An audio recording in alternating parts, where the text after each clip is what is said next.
Hello students, आज इस video में मैं आपको महाराष्ट्र बोर्ड का जो एनुअल एग्जाम था 2023 का उसका ऑब्जेक्टिव पार्ट बताने वाली हूँ। तो चलिए स्टार्ट कर लेते हैं फर्स्ट क्वेश्चन से, सेक्शन ए। तो देखिए सेक्शन ए जो है उसका फर्स्ट पार्ट है the relation between radius of sphere and edge length. तो आर और ए का रिलेशन आपसे पूछता है बीसीसी क्यूबिक लैटिस में। तो देखिए हमें पता है कि बीसीसी में जो आपका रिलेशन होता है वो होता है 4r is equal to √3a, right. तो हमें इन ऑप्शंस में से अपना जो करेक्ट आंसर है वो ढूंढना है। तो अगर आप यहाँ पे ध्यान से देखेंगे तो ये जो सी ऑप्शन है, अगर आप इसको क्रॉस मल्टीप्लाई करते हैं तो ये आपको करेक्ट आंसर देता है। इसके बाद है सेकंड आपका option, the pH of weak mono acidic base is 11.2 और OH आयन कॉन्सेंट्रेशन पूछी है। देखिए हमें पता है कि pH और POH जो है वो टोटल होता है 14। तो pH तो है 11.2, तो POH की कैलकुलेशन हमें यहाँ पे करनी होगी। तो POH यहाँ पे क्या आ जाएगा, आपके पास 2.8 आएगा, राइट। अगर आप इसको सब्ट्रैक्ट करते हैं, हमसे यहाँ पे OH आयन कॉन्सेंट्रेशन हमसे यहाँ पूछता है। हमें पता है कि POH को अगर आप लिखेंगे तो आप इस तरीके से भी लिख सकते हैं, minus of log OH ion concentration is equal to 2.8। तो हमें यहाँ क्या करना है कि log OH आयन जो कॉन्सेंट्रेशन है उसको आप -2.8 लिख सकते हैं। उसके बाद हमें यहाँ पे एंटी लॉग वैल्यू देखनी होगी -2.8 के कोरस्पॉन्डिंग। तो ये वैल्यू जो आएगी वो होगी आपकी अप्रोक्सीमेटली जो आपका ए ऑप्शन है 1.585 इंटू 10⁻⁻3। तो ये जो ए ऑप्शन है वो आपका करेक्ट आंसर है। इसके बाद थर्ड जो क्वेश्चन है, which of the following correctly represents integrated rate law equation for a first order reaction in gas phase. तो गैस फेज में जो आपका जो रिएक्शन होती है उसका जो एक्सप्रेशन है वो होता है 2.303 upon T log 10 P note भी बोल सकते हैं और PI भी। ये इनिशियल आपके प्रेशर को यहाँ पे रिप्रेजेंट करता है। तो ये जो आपका बी ऑप्शन है वो करेक्ट आंसर है। उसके बाद फोर्थ पार्ट है the spin only magnetic moment of Mn2 positive is. देखिए Mn जो है आपका है इलेक्ट्रॉनिक कन्फिग्रेशन, उसका होता है 3d5 4s2 after argon, okay, after argon. और Mn2 पॉजिटिव की अगर हम बात करें तो 2 इलेक्ट्रॉन आप रिमूव करेंगे 4s में से, तो आपके पास बचेगा 3d5। अब स्पिन ओनली मैग्नेटिक मोमेंट का हमारे पास जो फॉर्मूला होता है वो क्या होता है, √n इंटू n+2। n जो होते हैं नंबर ऑफ अनपेयर्ड इलेक्ट्रॉन है। तो जब आप d ऑर्बिटल में अपने ये 5 इलेक्ट्रॉन को फिल करेंगे तो आप क्या करेंगे, पहले सिंगली ऑक्यूपाइड करेंगे, राइट, रूल्स के अकॉर्डिंग। तो 5 आपके पास अनपेयर्ड इलेक्ट्रॉन है। तो इस फॉर्मूले में जब आप पुट करेंगे तो ये हो जाएगा 5 इंटू 7, तो √35। तो √35 जो है वो अप्रोक्सीमेटली आएगा आपका बी ऑप्शन 5.916 बोर मैग्नेटोन। तो बी ऑप्शन जो है वो यहाँ पे आपका करेक्ट आंसर है। नेक्स्ट है आपका part fifth, the correct formula of a complex having IUPAC name tetra amine. Okay, तो अमीन मतलब कि NH3 जो है वो है आपके 4, डाई ब्रोमो मतलब कि जो ब्रोमीन है वो है आपके 2। इसके बाद प्लेटिनम जो आपकी मेटल है वो है प्लेटिनम, उसकी ऑक्सीडेशन स्टेट है 4। और ब्रोमाइड मतलब कि जो आपका कोऑर्डिनेशन स्फीयर है उसके बाद जो आपका ये एनायन है ये इसके बाहर होगा, ब्रोमाइड। अब जो ये 4 है ये आपका डिसाइड करेगा कि ये ब्रोमीन एटम कितने हैं, राइट। या फिर आप ये भी बोल सकते हैं कि नंबर ऑफ ब्रोमीन एटम जो हैं वो आपको ऑक्सीडेशन स्टेट यहाँ पे बताने वाले हैं, राइट। तो अगर आप यहाँ पे ऑक्सीडेशन स्टेट कैलकुलेट करेंगे, PT को आप X कंसीडर करेंगे। उसके बाद हमें पता है कि अमोनिया जो है वो एक न्यूट्रल लिगेंड है। उसके बाद ब्रोमीन जो है उसके ऊपर चार्ज होता है -1, प्लस आपका यहाँ पे ब्रोमीन है -1, और टोटल आना चाहिए आपका 4 जो ऑक्सीडेशन स्टेट है, राइट, जो प्लेटिनम का है या X का है। तो ये हो गया आपके पास प्लेटिनम +0 -2 देन -1 इक्वल टू 4। तो आपको पता है कि यहाँ पे ये -3 बन रहा है। तो अगर यहाँ पे 2 ब्रोमीन हम लगाते हैं तो यहाँ पे क्या हो जाएगा, 2 इंटू -1 -2, तो तब यहाँ पे ये इसके इक्वल होने वाला है, राइट। तो हमें यहाँ पे कितने ब्रोमीन लगाने हैं, 2 ब्रोमीन लगाने हैं, तभी हमारी ऑक्सीडेशन स्टेट जो है वो +4 आने वाली है, राइट। तभी ये +4 आने वाली है इधर। तो इस तरीके से आपने यहाँ पे कैलकुलेशन करनी है और प्रैक्टिस करनी है कि किस तरीके से आपके नंबर ऑफ आपके जो आयंस हैं या नंबर ऑफ एटम है वो ऑक्सीडेशन स्टेट को किस तरीके से बैलेंस करते हैं। नेक्स्ट क्वेश्चन है question number 6, allylic halide among the following is. तो देखिए सभी में ही यहाँ पे एक्स है, मतलब हेलोजन एटम है।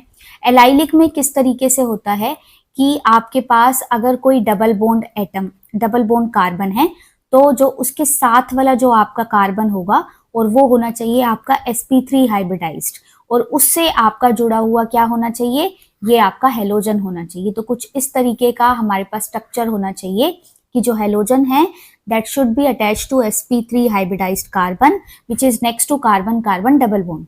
तो कुछ इस तरीके का जो स्ट्रक्चर है वो आपको देखने को मिलेगा ऑप्शन डी। तो ऑप्शन डी जो है वो आपका करेक्ट आंसर है। इसके बाद question number 7, the product of the following reaction is. देखिए यहाँ पे एल्डिहाइड है, आपके पास ये एक रिड्यूसिंग एजेंट है, स्ट्रॉन्ग रिड्यूसिंग एजेंट है। तो एल्डिहाइड जनरली जब रिड्यूस होता है तो आपको अल्कोहल मिलते हैं, राइट। तो अगर आप इन सभी में देखेंगे तो आपको ये एसिड वाला जो दो ऑप्शन है ये नहीं हो सकता, हम यहाँ पे रिडक्शन कर रहे हैं। बाकी के जो दो ऑप्शन है ए और बी, इनमें अल्कोहल है। ए ऑप्शन में आपके डबल बॉन्ड भी यहाँ पे इसने वैनिश कर दिया, लेकिन जो बी ऑप्शन है वो डबल बॉन्ड की प्रेजेंस है, तो double bond as it is रहेगा। फंक्शनल ग्रुप जो है वो आपका रिड्यूस होगा, तो बी ऑप्शन जो है वो करेक्ट आंसर है। इसके बाद क्वेश्चन नंबर 8, ओजोनोलिसिस करनी है हमने। आपके पास है ब्यूटूइन कार्बन स्केलेटल आपका कुछ इस तरीके से होगा, 2,3 डाई मिथाइल है, तो सेकंड और थर्ड कार्बन पे आपको मिथाइल है।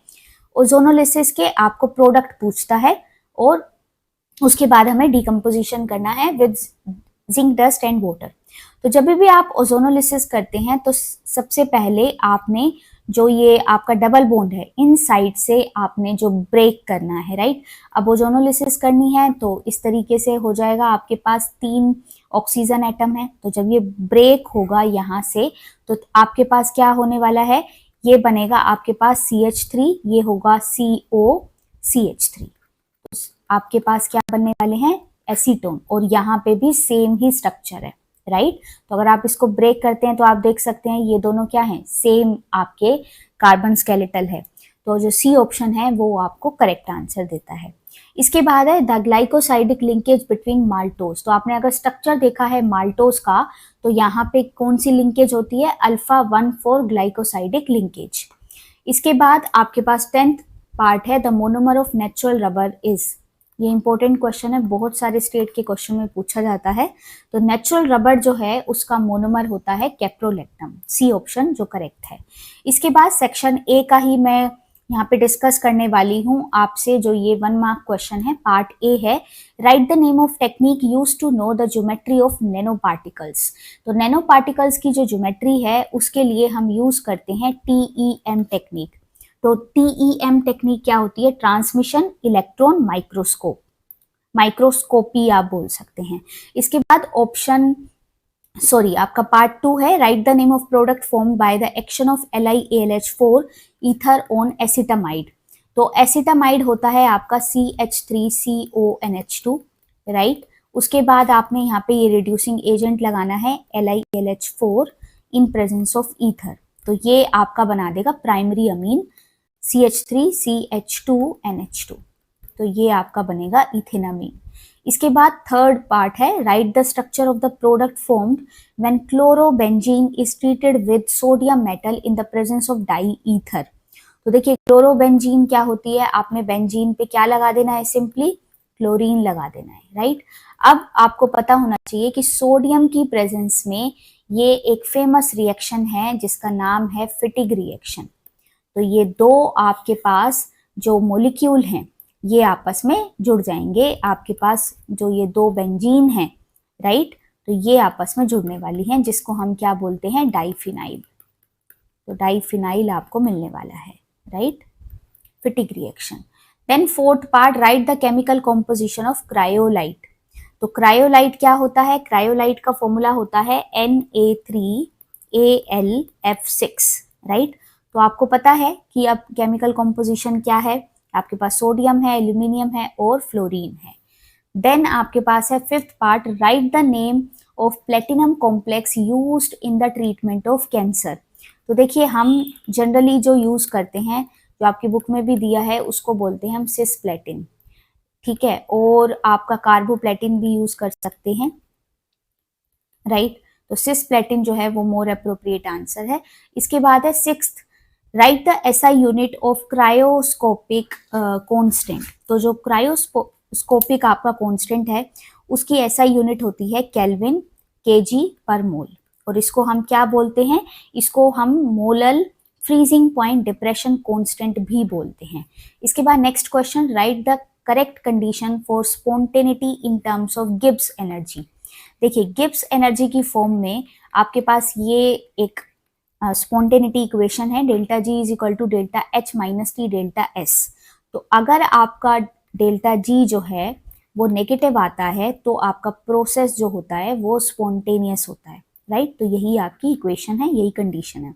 Last question, calculate molar conductivity for 0.5 molar BaCl2 if its conductivity at 298 Kelvin is 0.01 per ohm per centimeter।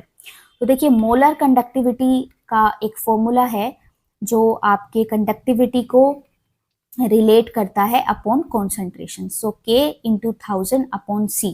तो जब आप इनको यहाँ पे सब्सटीट्यूट करेंगे, K की वैल्यू देखिए क्या है, 0.01 इंटू 1000 है आपके पास, अपॉन C मतलब कॉन्सेंट्रेशन जो है 0.5 है। तो जब आप सोल्व करेंगे तो इसका आंसर आने वाला है आपका 20। ओके, तो इस तरीके से आप इन क्वेश्चंस को देख सकते हैं। प्रीवियस ईयर क्वेश्चन बच्चे आपने जरूर करने हैं, क्योंकि तभी आपको फाइनल एग्जाम्स में आपके अच्छे मार्क्स आने के चांसेस होते हैं। आप इस चैनल को सब्सक्राइब करके रखें, मैं इस तरीके के क्वेश्चन यहाँ पे डालती रहूंगी। और all the best for your final exam. Thanks for watching.